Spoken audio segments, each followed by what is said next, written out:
السلام عليكم ورحمة الله.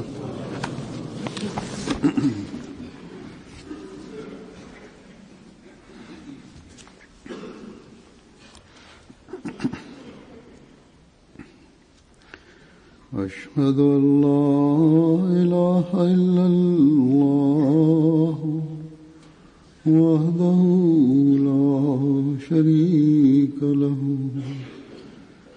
وأشهد أن محمدا عبده ورسوله أما بعد فأعوذ بالله من الشيطان الرجيم بسم الله الرحمن الرحيم الحمد لله رب العالمين الرحمن الرحيم مالك يوم الدين إياك نعبد وإياك نستعين اهدنا الصراط المستقيم صراط الذين أنعمت عليهم غير المغضوب عليهم ولا الضالين.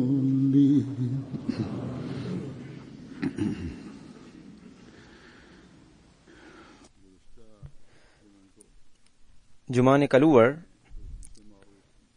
ju kisha treguar duke ju referuar kalifit të dytë të Mesihut premtuar selam disa ngjarje të cilat tregonin një pamje të vogël të ditëve të para të Kadianit, se si përreth Kadianit ishte situata. Mesihu premtuar selam kur dilte për shëtitje me të shkonin një ose dy njerëz, edhe rruga ishte plot shkurre, ndërsa sot si ka përparuar i njëjti qytet. Edhe ky përparim nuk është si përparim i zakonshëm i qyteteve të tjera, por është sipas premtimit të Allahut që i kishte bërë Mesihut premtuar alayhis salam.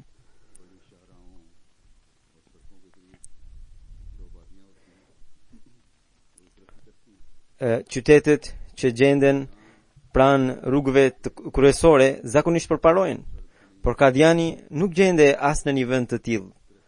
Po prapë se prapë Zoti i kishte dhënë Mesihut premtuar selam lajm të gëzueshëm të përparimit të tij.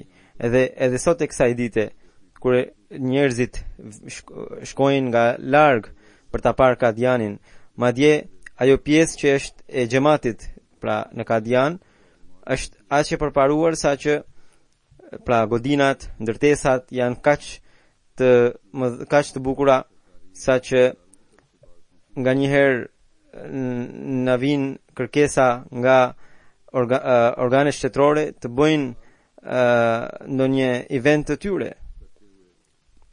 Pra kalifi i dytë pikërisht këtë kishte vënë në dukje, siç ju kisha treguar në fjalë në hutben e kaluar. Ai thotë, unë do të sjell disa rrëfime të tjera, ai thotë, shikoni se Mesihu Allahu i Madhrishëm çfarë shenje të mëdha tregoi në dorën e Mesihut premtuar selam. Ata njerëz të cilët nuk ishin në kohën e tyre, le të na dëgjojnë prej nesh, ne që kemi parë.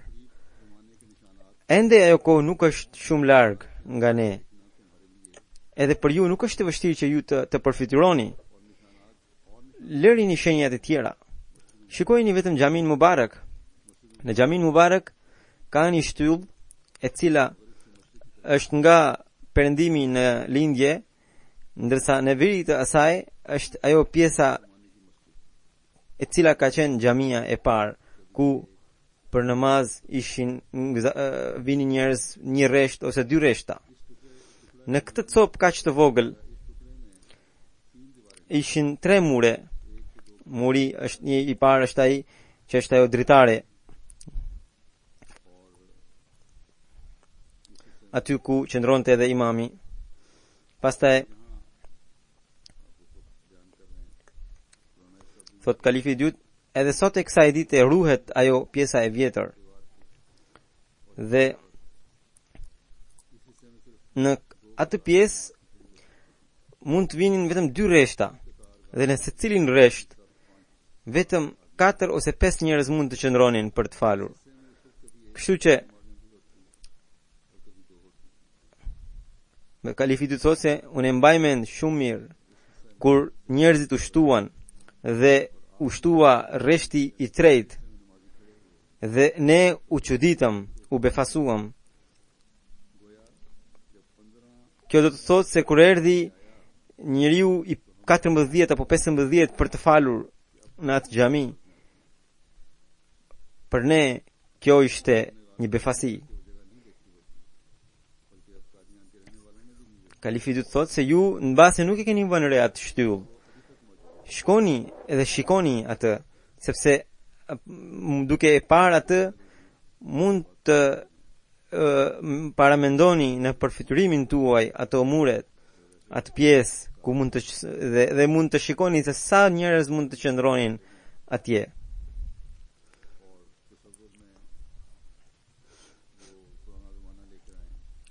Kjo me siguri do t'ju ashtojë besimin. Kalifi i thotë, shikoni praktika e sahabëve ishte që ata vazhdimisht bonin retrospektim. Edhe ju shkoni dhe shikoni, ndërtoni muret në përfiturimin tuaj dhe ndërtoni atë xhami që mund të dalë në përfiturimin tuaj. Dhe përfituroni edhe pastaj ndjenjën tonë kur ne duke parë njeriu 14 ose 15 ishim gëzuar, përfituroni gëzimin tonë se sa i madh ishte gëzimi ynë. Edhe pastaj shikoni se çfarë bekimesh të mëdha i ka dhënë Zoti këtij xhamati të Mesihut të premtuar alayhis salam deri më sot. Duke treguar ndryshime që kishin ndodhur brenda fisit të tij, kalifi i dytë thotë, mbaj mend ne kishim ca të afërm të cilët në kohën e Mesihut premtuar alayhis salam kanë qenë kundërshtar dhe disa prej tyre pastaj më vonë u bën ahmedian. Mbaj mend që ne ngjiteshim në çati në shtëpinë tonë duke përdorur shkallaren e Mirza Sultan Ahmed Sahibit të ndjerë. Aty banonte halla jon. Edhe duke më parë mua, ajo thoshte në gjuhën penxabe, shikoje, ashtu siç është korbi, ashtu është edhe pjella e tij ose zogu i tij. Unë nuk e dija këtë shprehje sepse isha i vogël dhe për arsye se nënën e kisha indiane edhe nuk e dija mirë gjuhën penxabe. Edhe një herë e pyeta nënën, edhe ajo më tha se kjo do të thotë se ashtu siç është korbi, ashtu është edhe pjella e tij. Edhe ajo korb e quan baban tënd, nauzubillah, edhe dhe 2 pjella e korbit. Kjo ishte situata. Por ishte edhe ajo kohë kur u andarsua në xhamat, edhe unë shkoja tek ajo edhe pse ishte shumë e moshuar, qohe dhe më respektonte. Edhe unë duke parë dobësinë e saj fizike i thosha, hall mos lëviz. Edhe ajo më thoshte se jo, si nuk mund të lëviz, ti je udhëheqësi im. Pra unë e kam parë veten edhe si pjellë të korbit sipas saj, por më erdhen edhe ato ditë kur unë isha udhëheqësi i saj. Prandaj po ju them se kështu vinë ndryshimet. Ne i kemi parë këto ditë, edhe pikërisht kështu do të vinë ndryshimet në xhamatin e Mesihut premtuar alayhis salam. Kështu që ju që erdhët më vonë, besojeni këto, edhe dijeni, edhe përmirësojeni veten tuaj që të bëheni gati për të futur në ushtrinë e Allahut. Pra, siç ju thash, këto ngjarje na nxisin besimin e të na bëjnë të përparojmë. Na tërheqin vëmendje për përparimin në besim. Këto duhet të na afrojnë më shumë me Zotin e Madhërisëm. Këto duhet të na tregojnë se mbështetja e Zotit të Madhërisëm është me Mesiun e premtuar alayhis salam. Edhe ne duhet marrim pjesë prej saj. Dua t'u them veçanërisht banorëve të Kadianit që ata të kushtojnë rëndësi kësaj pike. Çdo kush nga ne, shumica nga ne din dhe e përmendin shpesh se Mesiu premtuar sallallahu alaihi wasallam tha se Kadiani do të përparohej. Para 2-3 javësh ju kisha sjell disa ngjarje dhe Mesiu premtuar sallallahu alaihi wasallam parashikoi që përhapja e Kadianit, zgjerimi i Kadianit do të shkojë deri në lumin Bias. Edhe këtë e ka thënë duke u referuar një ëndre të tij. Duke dhënë një pamje të Kadianit, ajo që tha kalifi i dytë i Mesiut premtuar selam është shumë e qartë që xhamia e Mesiut premtuar selam ka qenë një dhomë shumë e vogël dhe zgjerimi i saj brenda shumë pak vitesh është një ndër shenjat e vërtetësisë së Mesiut premtuar selam. Edhe pse Kadiani deri më tani nuk është zgjeruar aq shumë siç thot Mesiu premtuar selam, siç parashikon. Por kur shohim shumë shenja që po përmbushen, atëherë ne besojmë se patjetër që do të vijë një kohë kur edhe ky parashikim do të përmbushet. Siç ju thash, Kadiani i sotëm është shumë më i madh se sa Kadiani i atëhershëm. Megjithatë, kalifi i dytë i Mesiut premtuar selam, duke komentuar këtë parashikim të Mesiut premtuar selam, u tërheq vëmendjen antarëve të xhamatit për përgjegjësitë e tyre. Edhe këto përgjegjësitë nuk janë vetëm të banorëve të Kadianit, por i përkasin çdo antari të xhamatit, kudo që jeton. Dhe duke trajtuar këtë temë, kalifi i dytë na tërheq vëmendjen për namazet, duke të çuditshme se ç'lidhje lidhje ka popullimi i Kadianit me namazin. Por pikërisht kjo është e mira e kalifit të dytë të Mesiut premtuar, që duke treguar tema të ndryshme, thelbin që e ka është pikërisht gjithmonë shpirtëror.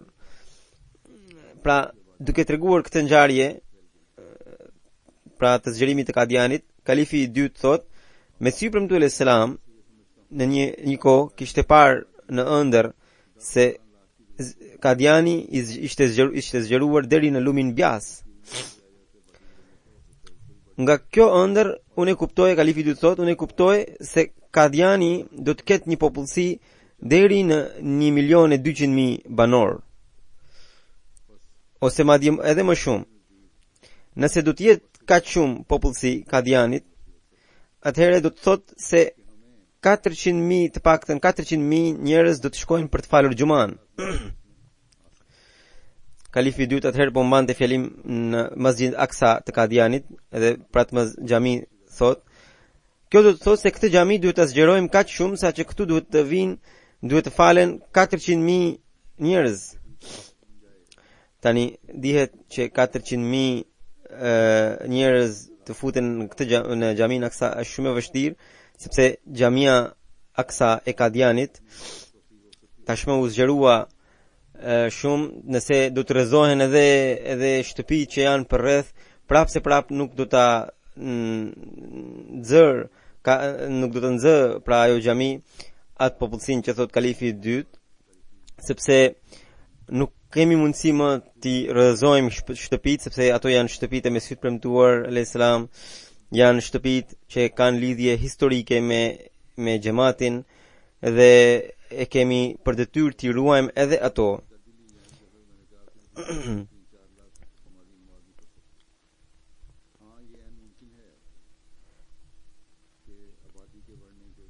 Edhe për këtë arsye Xhamia Aksa e Kadianit nuk mund të marrë 300.000 apo 400.000 njerëz.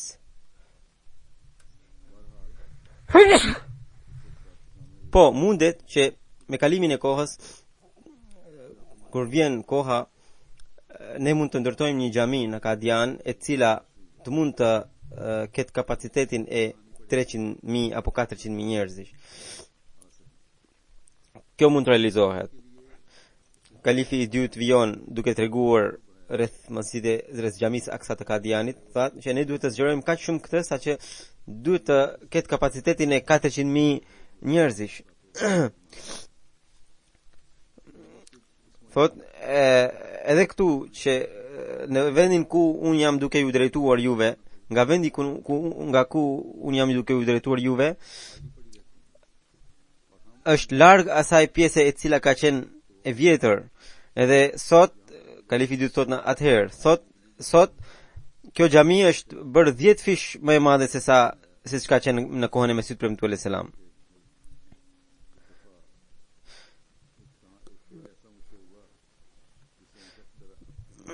Pra kalifi dytë në këtë mënyrë tregon se si xhamit e xhamatit po zgjerohen shumë me shpejtësi. Pastaj duke treguar atë ngjarjen që ju kam treguar edhe më përpara, se si kalifi i dytë një ditë mungoi në namazin e xumas për shkak se dikush i kishte thënë se xhamia ishte e mbushur. Por Mesihu premtuar alayhis salam i tërheq vërtetën se pse nuk kishte shkuar, dhe ai thot se xhamia ishte e mbushur, ndërkohë ai vetë nuk e kishte parë. Edhe ishte friksuar se çfarë do të ndodhte nëse realiteti do të ishte ndryshe, se vetë nuk e kishte parë. Pra, kalifi i dytë thot se unë nisa për xhuman dhe rrugës takova një njeri i cilin e pyeta a ka mbaruar namazi. Ai më tha se jo, xhamia është e mbushur plot e përplot. Kalifi i dytë thot se unë kam qenë 11-12 vjeç dhe u ktheva në shtëpi, fala drekën. Mesihu premtuar alayhis salam atë ditë për shkak të dhimbje veshke nuk ishte shkuar në xhami. Edhe më pyeti, Mahmud, pse s'ke shkuar në xhuma? Kalifi i dytë thot se unë është mirësia shumë e madhe e Zotit Madhrishëm që unë nuk kam munguar në namazet. Nuk kam lënë namaz pa falur, që kur kam qenë në moshën 11 vjeçare. Thot, mbaj mend shumë mirë që një ditë kur unë isha 11 vjeç, vesha palton e Mesihut premtuar alayhis salam, edhe me kaq shumë emocione kam falur namazin e ishrakut, duke i kërkuar falje Zotit dhe duke bërë betim se sot e tutje kur nuk do të lë namazin pa falur. Edhe që nga ajo kohë e deri më sot namazi im nuk u shkuput.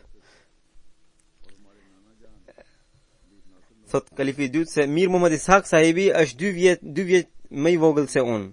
Dhe ne të dy loznim bashk, ndërsa gjyshi ynë ka qenë shumë zemerak, shumë i nxehtë dhe shpesh nxehe për të birin, për të duke i tërhequr vërejtjen se pse nuk shkon për të falur namaz. Edhe ai pastaj vinte edhe tek Mesihu premtuar alayhis salam. Edhe i thosh, dikush i kishte thënë Mesihut premtuar alayhis salam, Mahmudi luan me Ishakun, edhe anashkalon namazet. Kalifi i dytë Hazrat Mesihu premtuar alayhis salam ishte përgjigjur që Ishaku fal namazin për baban e tij, unë nuk dua që biri im të falë namazin për mua, ose për babain e vet, por ai të falë namazin për Zotin e tij. Pra, me Azuri thot se me këtë fëmijët të mos mendojnë që prindërit nuk kanë të drejtë të qortojnë ose të tërheqin vërejtje fëmijëve për namazin. Ata e kanë përgjegjësi të bëjnë këtë detyrë. Hazrat Kalifi i dytë në fakt ka qenë një fëmijë e veçantë, edhe Mesiu premtuar selam ka pasur shpallje, parashikime dhe mendime shumë të larta rreth tij.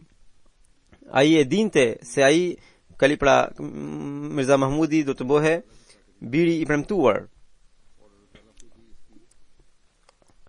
Prandaj Mesiu premtuar selam ishte bindur që ai, pra djali i tij, falte namazin për hir të Zotit, edhe për këtë arsye nuk do të linte pa e falur.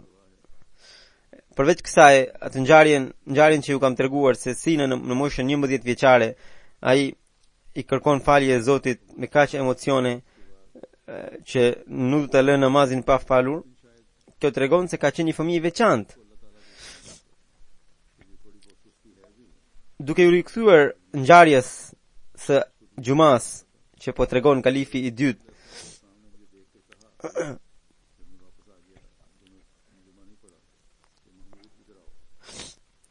thot, kur u ktheva nga rruga, Mesiu premtuar selam më thiri, Mahmud, hajde këtu. Më pyeti, pse shkove për Gjuman? I thash, shkova, por xhamia ishte e mbushur, nuk kishte vend për të falur. Edhe pastaj Mesiu premtuar selam nuk më tha gjë. Pas një farë kohe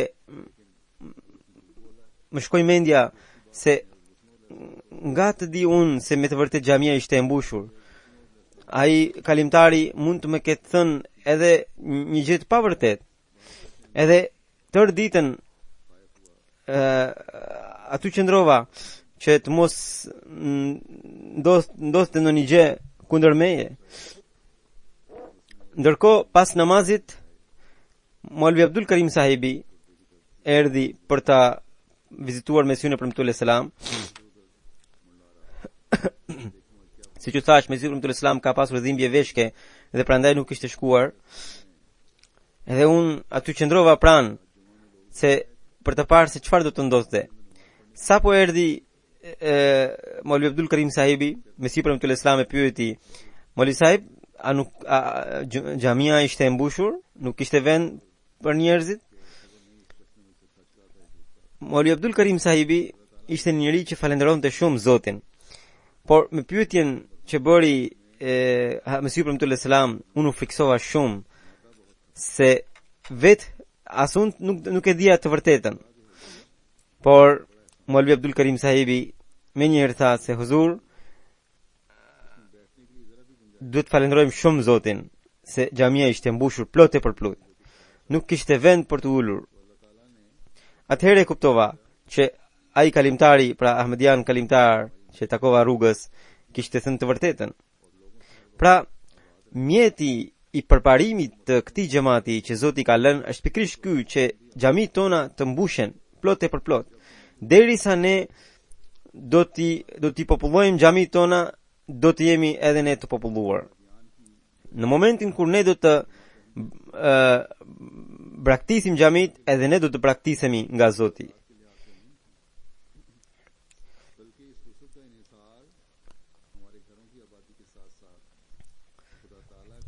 Zgjerimi i Kadianit që parashikohet nga Mesiu premtuar selam nuk duhet marrë vetëm nga parametrat fizike, por edhe nga parametrat shpirtërore. Çdo Ahmedian i Kadianit që shikon përparimin e Kadianit, ose çdo Ahmedian i Rabvas që shikon përparimin e Rabvas, ose çdo Ahmedian i kudo gjendur në botë që dëshiron të shohë përparimin e xhamatit, duhet që të mbush xhamit me faljet e tij, me namazet e tij. Edhe fal përparimit të xhamive, Zoti edhe atij do t'i jap përparim.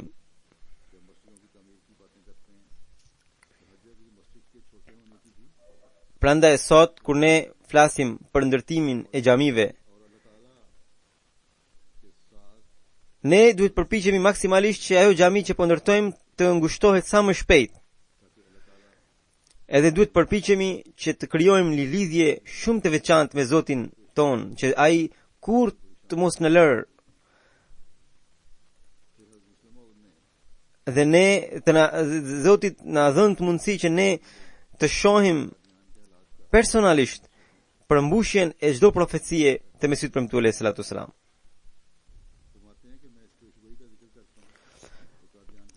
Duke komentuar pikërisht këtë profeci që sapo e dëgjuam, kalifi i dytë i Mesihut të premtuar në një vend tjetër, në një libër tjetër, pra jep një pamje më të detajuar. Thot, unë e përmend profecinë e zgjerimit të Kadianit. Edhe ajo është që Mesihu premtuar selam kishte marrë shpallje, kishte parë në ëndër që Kadiani do të zgjerohet ashtu siç janë qytetet Mumbai ose Kalkuta. Dhe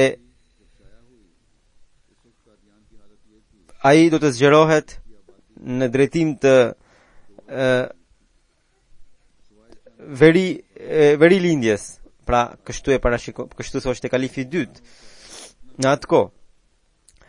Dhe do të shkonte deri tek lumi i Bias, i cili rrjedh 15 kilometra larg Kadianit.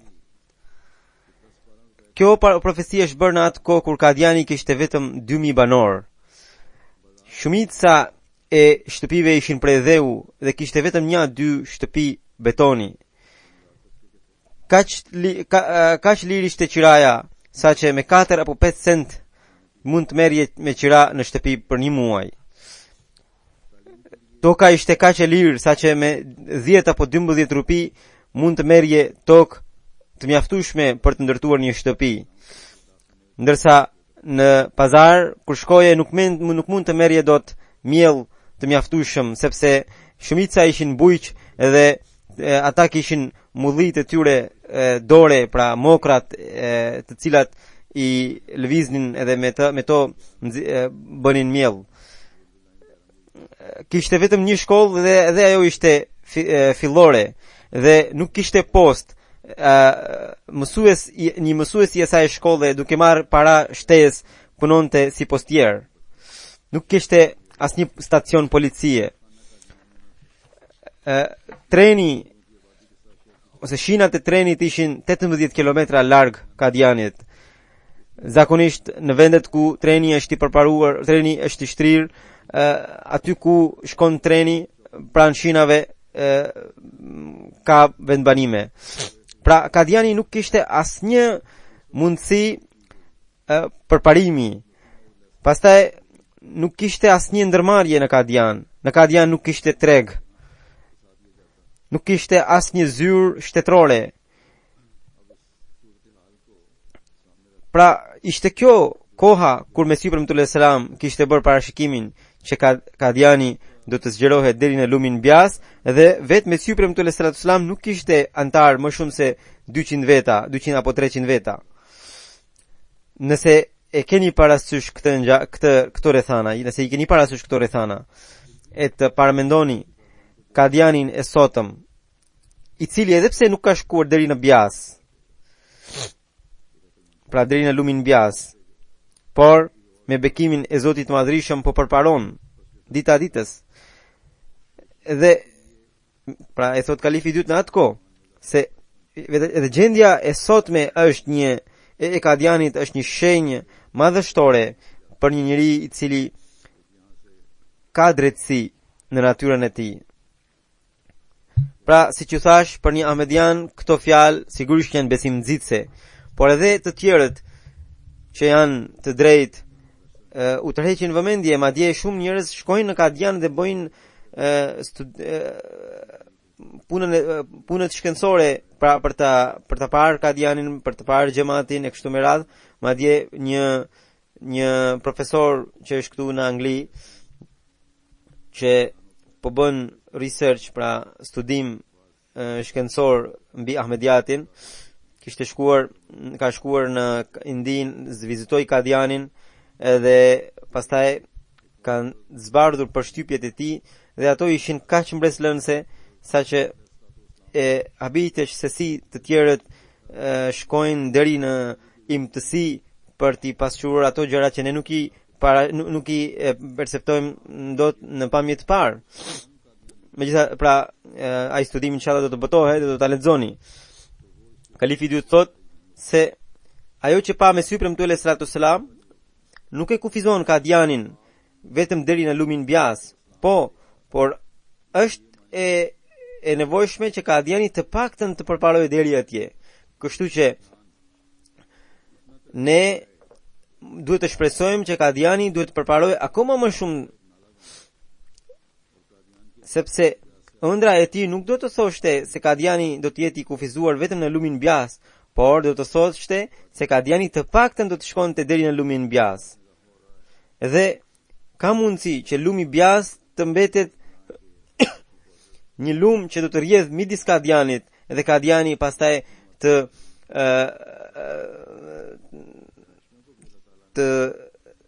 prek kufit e Hoshiarpur, qytetit Hoshiarpur. Në Kadian tani alhamdulillah po ndërtohen shumë ndërtesa edhe të xhamatit, apartamente,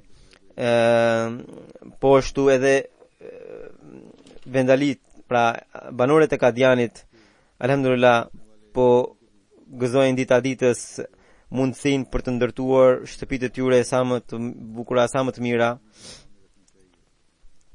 Përveç kësaj, ahmedianët nga mbar vendi, nga mbar India,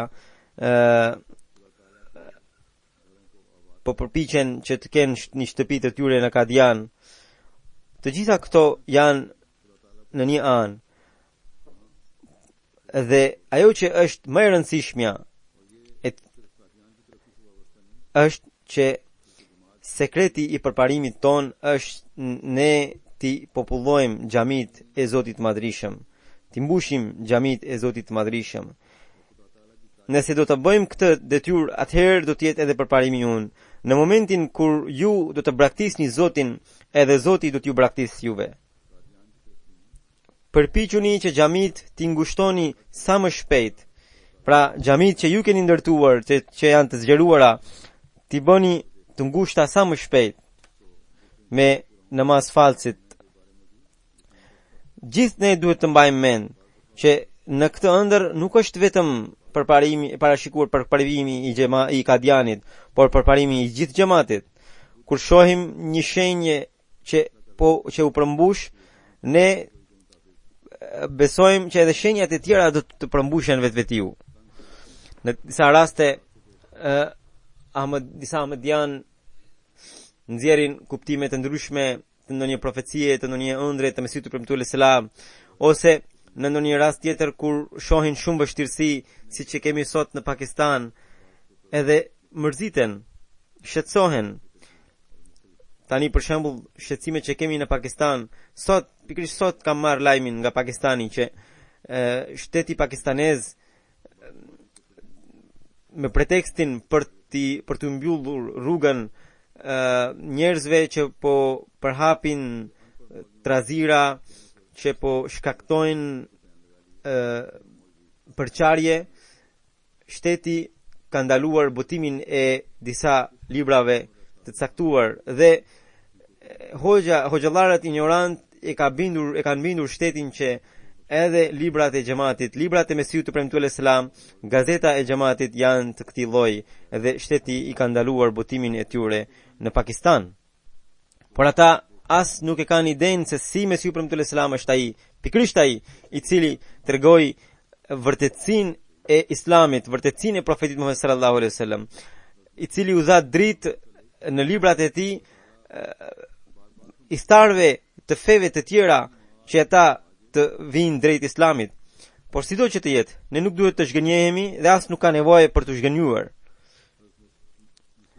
Sepse Allahu i Madhrishëm vazhdimisht i thot Mesihut premtuar selam, inni ma'al afwaji atika baghtatan. Domethënë, është një shpallje e Mesihut premtuar selam që i ka dhënë Zoti, unë me ushtritë e mia do të vi për ty pa pritmas. Kalifi i dytë duke komentuar këtë shpallje, thot se ju sot nuk mund ta parashikoni, nuk mund ta merrni në mend se kur do të vi ajo ndihmë që është parashikuar në këtë shpallje. Ju as nesër ndoshta nuk do ta merrni në mend se kur do të vi ajo kohë. Por do të jetë një ditë kur ju do të qoheni për namazin e tahajjudit, edhe do të jeni të shqetësuar duke menduar se stacioni akoma është larg, edhe keni shumë për të udhëtuar. Do të falni edhe namazin e tahajjudit, namazin e sabahut, dhe do të shikoni se po vinë vështirësi pas vështirësie. Por akoma nuk do të lindë dielli që ju do të shikoni se gjitha vështirësitë janë zgjidhur dhe është tashmë armiku që ka vështirësi pas vështirësie, edhe ju keni ndihmën e Zotit të Madhërisëm që ju ka ardhur pa pritmas. Kështu që dielli për ne do të lihen dhe patjetër që do të lind. Xhamati i Zotit do të përparohej dhe patjetër që do të përparohej. Inshallah taala. Ndihma e Zotit do të vijë dhe patjetër që do të vijë, inshallah taala. Dua të përmend disa ngjarje të tjera ditët e fundit në një mësim me fëmijët. Një vajzë vakfenove më kishte bërë pyetje se a është lejuar të shtrojmë lule mbi varet. U dhash përgjigje pra fëmijëve që kjo është bidat, edhe është një risi që nuk lejohet në Islam dhe nuk ka nevojë. Në kohën e mëparshme, pra gjatë kohës së kalifit të dytë, disa njerëz edhe një gjë të tillë bëni edhe në tek varri i Mesit premtuar selam. Dhe për këtë arsye më vonë ajo pjesë është rrethuar me kangjëlla në mënyrë që të mos ndodhë një gjë e tillë. Kur një ditë kishte ndodhur pra ajo që ju kisha thënë se dikush kishte vendosur lule apo diçka e tillë në kohën e kalifit të dytë. Kalifi i dytë kishte mbajtur një hutbe duke thënë se disa njerëz bëjnë gjëra të tilla ose marrin rër duke kujtuar se është bekuar nga varri i Mesit premtuar selam. Të gjitha këto gjëra nuk kanë lidhje me Islamin. Lulja ç'lidhje ka me varrin ose me të Zotin e varrit, i cili shpirti nuk e ka aty, sepse shpirtra Zoti i lën diku tjetër. Aty janë vetëm trupat e të varrosurve. Po, është e vërtetë që Zoti ka lënë një farë lidhje midis njerëzve dhe të vdekur dhe me varret e tyre, ashtu siç ne shohim në një ngjarje të Mesihut të premtuar selam, kur ai kishte shkuar për të bërë lutje tek një varr i cili përkiste një njeriu të Zotit, dhe gjatë kohës kur Mesihu premtuar selam, pra këtë Mesihu premtuar selam tregon më vonë se gjatë kohës kur ai filloi lutjen, personi i varrosur doli nga varri edhe u ul këmbkryq para Mesihut premtuar selam. Tani dihet që shpirti i atij njeriu nuk ishte në atë varr, por Zoti i Madhërisëm e lejoi shpirtin e tij që të ketë lidhje me atë varr edhe ai të paraqite para Mesihut të premtuar selam. Allahu thot në Kur'an, thumma amatahu fa aqbara, që është Allahu që i jep vdekje njeriu dhe pastaj e varros. E këtu varrosja është pikërisht ajo shpirtërore që shpirtrat e njerëzve Zoti i mban në një vend tjetër. Megjithatë, ata prap kanë një lidhje të mistershme me varret e tyre, e cila nuk ka të bëjë asnjë të bëjë me vendosjen e luleve apo me gjëra të tjera, sepse nuk është diçka materiale ajo. Ajo është krejtësi shpirtërore. Në rrëfime të tjera përmendet që Mesihu premtuar selam, i cili vetë nuk ishte njohur atë person, në atë fshat pyeti njerëz të ndryshëm se si ishte pamja e atij njeriu që ishte varrosur në atë varr. Edhe ata kishin treguar pikërisht atë pamje që Mesihu premtuar selam e kishte parë në keshf. Sidoqoftë, lulet e gjëra të tjera nuk i bëjnë dobi as pak shpirtrave të varrosur. Po, lutjet, po, që duhen bërë. Edhe këtu shohim se njerëzit kur vdesin e varrosen bëhen dhe tretën. Ky është ligji i natyrës. Nëse kjo është gjendja, atëherë cila është dobia e luleve fizike?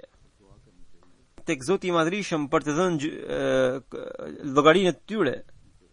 Edhe për ta kemi për të bërë vetëm lutje që Zoti i mëshiroft.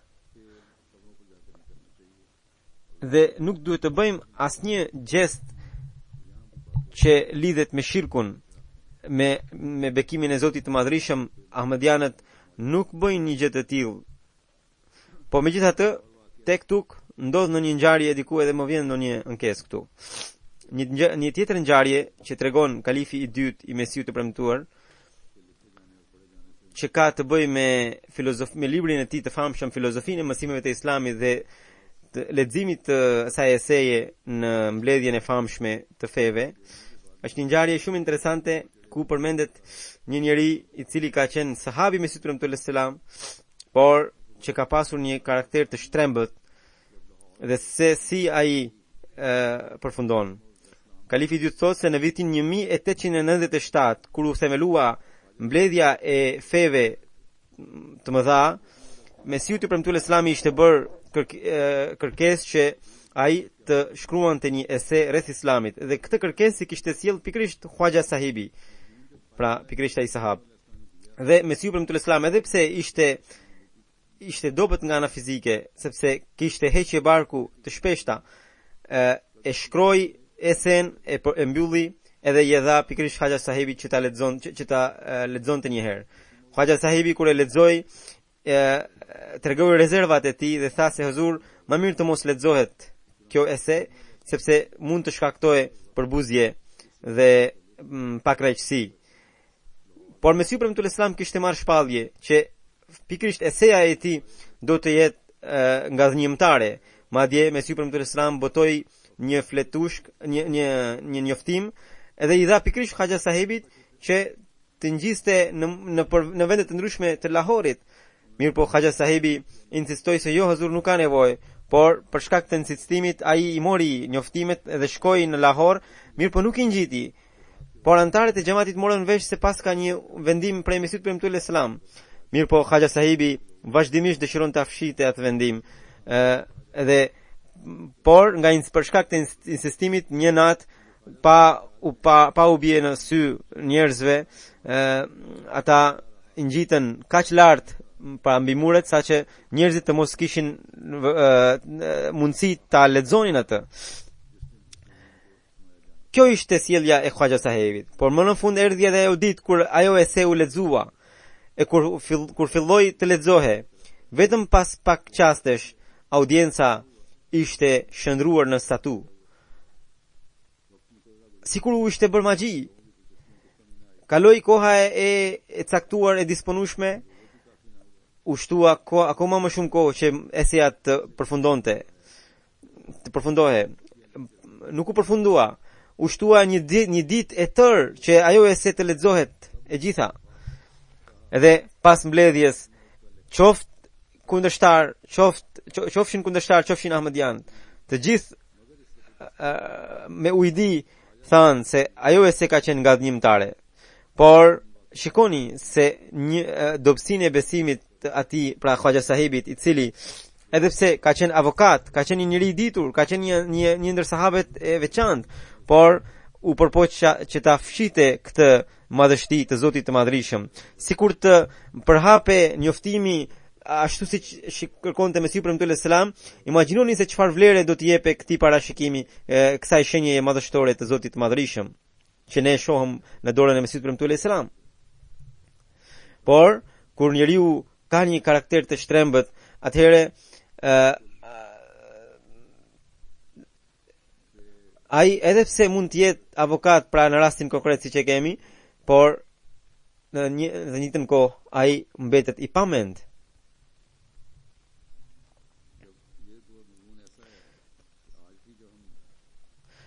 Ndërsa eseja për të cilën folëm është aq madhështore, saqë edhe sot e kësaj dite, kur u japim njerëzve intelektual, ata befasohen nga ndikimi i Islamit, nga bukuritë e Islamit.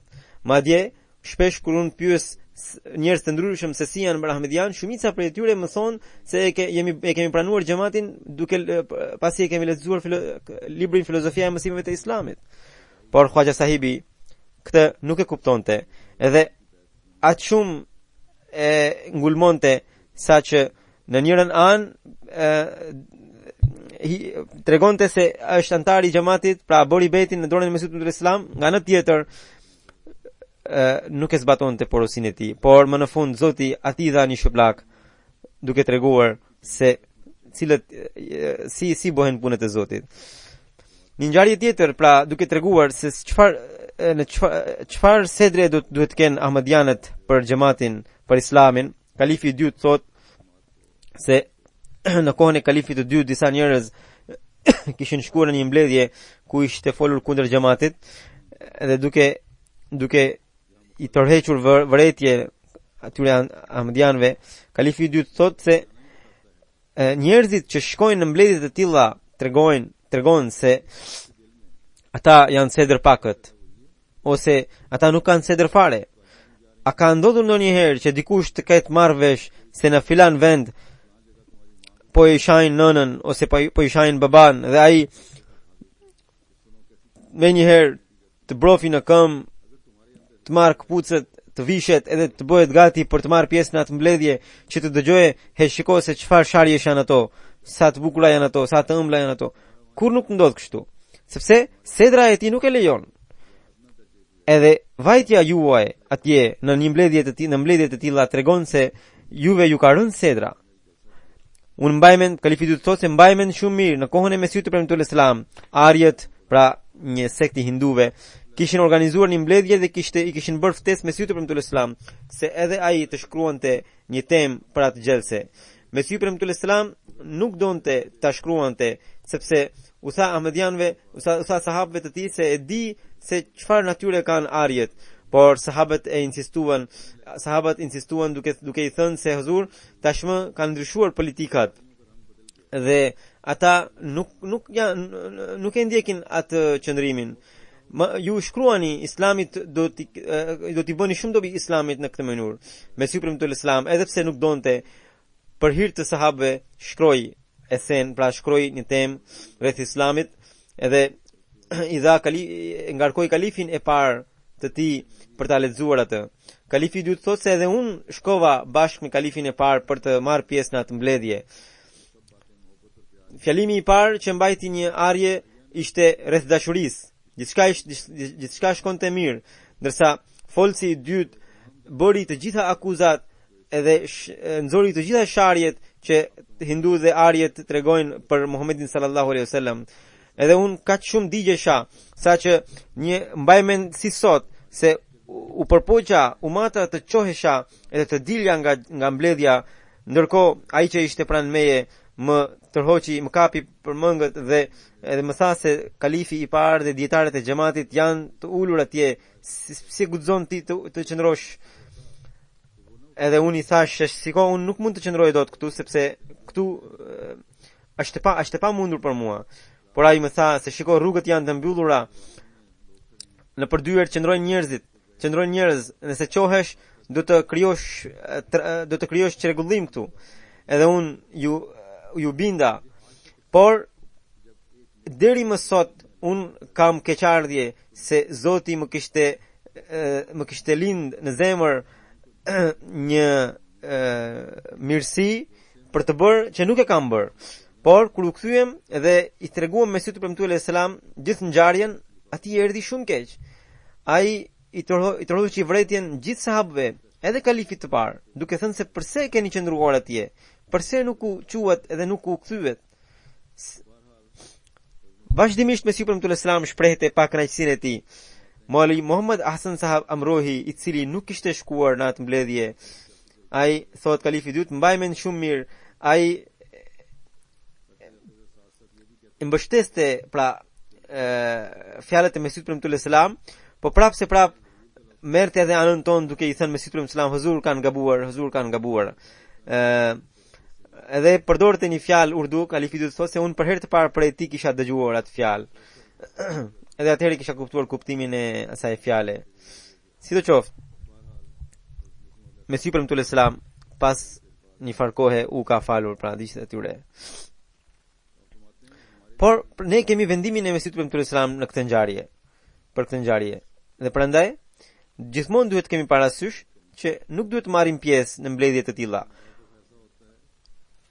Por kalifi duhet thotë se por ekziston edhe një mundësi tjetër që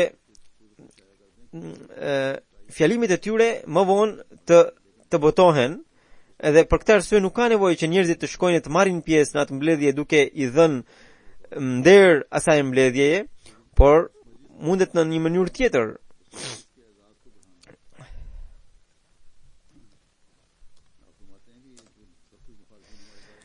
Këto duhet t'i shkruajmë, pra fjalimet e tyre duhet t'i shkruajmë, sepse brezat e ardhshëm duhet i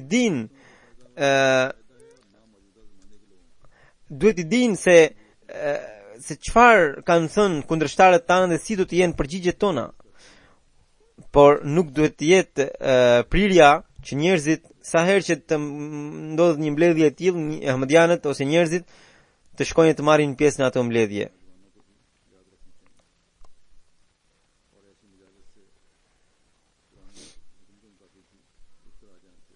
Allahu na mundsof që ne gjithmonë të marrim vendime të sakta, të drejta. Duke i referuar hutbes së kaluar, dua t'ju them edhe një gjë tjetër. Ju kisha treguar një ngjarje të Mesiut premtuar selam rreth kollës së tij, edhe për këtë një ahmedian më dërgoi një letër edhe më thot se ka lexuar këtë ngjarje në një libër ku përmendet jo molla, por më falni, jo banania, por molla. Që Mesiu premtuar selam po hante moll dhe i erdhi kjo shpallje. Sido që të jetë, shpallja ishte e përmbushur. Në fakt, të dy rrëfimet ekzistojnë. Unë e kisha edhe atë rrëfim me vete, por unë e lexova këtë të dytën. Ndërsa tek ajo rrëfimi i mollës, në fakt, Mesiu premtuar selam së pari fillon të haj bananen, dhe kalifi i dytë që ishte i vogël i thot se Hazur banania ju bën dëm, edhe Mesiu premtuar selam pastaj mori moll, një moll, dhe molla ishte aq e thartë saqë edhe nëse dikush nuk kishte koll, mund t'i shkaktonte koll. Po prapse Mesiu premtuar selam duke i thënë se sapo kam marr shpalljen që kolla më është larguar, thotë që dua të ha këtë moll edhe pse është dëmshme në koll, në mënyrë që të provohet shpallja. Pas namazit të xumas do të udhëheq një xhenaze me mungesë, që është një dervish të Kadianit, i cili në moshën 85 vjeçare ndroi jetë. Inna lillahi wa inna ilaihi rajiun. Indiri dervish Haji Manzur Ahmed Saheb lindi në vitin 1929. Ai dhe babai i tij edhe nëna e tij, pra të dy prindërit ishin sahabë të Mesiut premtuar selam. Ai pra si profesionisht ishte zdrukstar. Në vitin 1947, kur kalifi i dytë bëri thirrje se të rinjt ahmedian të vinë në Kadian edhe për ta mbrojtur Kadianin në trazirat e ndarjes së Indisë dhe Pakistanit, ai bëri rrugë në këmbë për 40 kilometra duke kaluar edhe ujra, edhe rrugë pra në këmbë, edhe me shumë vështirësi në atë kohë të vështirë mbërriti në Lahore, pastaj nga atje në Kadian, edhe ju bashkua forcës së xhamatit për ta mbrojtur Kadianin. Fillimisht ditët ishin shumë të vështira dhe ai me profesionin e tij shumë nga ndërtesat e xhamatit i mbrojti, rregulloi dhe bibliotekën e xhamatit, pra me siç u thash, pra ishte zdrukstar. Për shkak të shirave, ato shtëpi që ishin të vjetra ishin rrëzuar, edhe ai alhamdulillah dha ndihmën e tij për të ngritur ato shtëpi edhe një herë. Përveç kësaj, ai ndërtoi murin e Beheshti Makberas dhe veshi minaren e Mesiut premtuar selam me mermerin, pikrisht ai pra, minarja nga që ishte lart dhe mermeret ishin shumë të rënda, ai sajoi një makineri prej druri dhe ato mermeret pra i çonte lart. E sidomos puna e kupolës ishte jashtëzakonisht e rrezikshme, por me ndihmën e Zotit ai e realizoi këtë. Përveç kësaj, ai dha ndihmën e tij të veçantë në ndërtimin e xhamisë në Jammu, në Meskara, në Sandhan edhe në qytetin Delhi. Për shumë vite ka qenë organizator i ngritjes sallës së mbledhjes në Gjelse Salana. Parat e xhamatit i harxhonte me shumë merak dhe në vitin 1992 pati mundësinë të bënte edhe haxh, alhamdulillah. Deri në fund të jetës së tij merrte pjesë në programet e xhamatit. Bashortja gjithashtu ka qenë shumë e denjë dhe shumë mirënjohëse dhe jetonte në shumë pak. Të gjithë fëmijët e tij alhamdulillah janë të martuar dhe me fëmijë. 2 djemt u janë vdekur që në familji, edhe ata ky çift alhamdulillah me shumë durim i ka përballuar këto vështirësi. Edhe bashortja i ka ndruar jetë. Allahu dhënë nivelet e larta në xhenet këtyre të ndjerëve, edhe fëmijëve të tyre u dhënë mundësi të ndjekin hapat e tyre. Amin.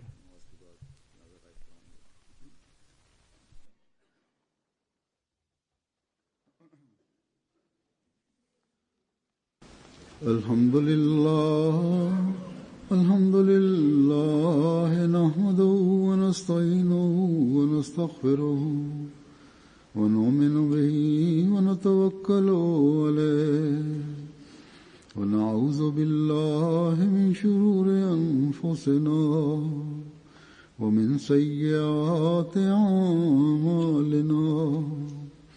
من يهده الله فلا مضل له ومن يضلل فلا هادي له ونشهد أن لا إله إلا الله ونشهد أن محمدا عبده ورسوله. عباد الله رحمكم الله إن الله يأمر بالعدل والإحسان وإيتاء ذي القربى وينهى عن الفحشاء والمنكر والبغي يعظكم لعلكم تذكرون. اذكروا الله يذكركم وادعوه يستجب لكم ولذكر الله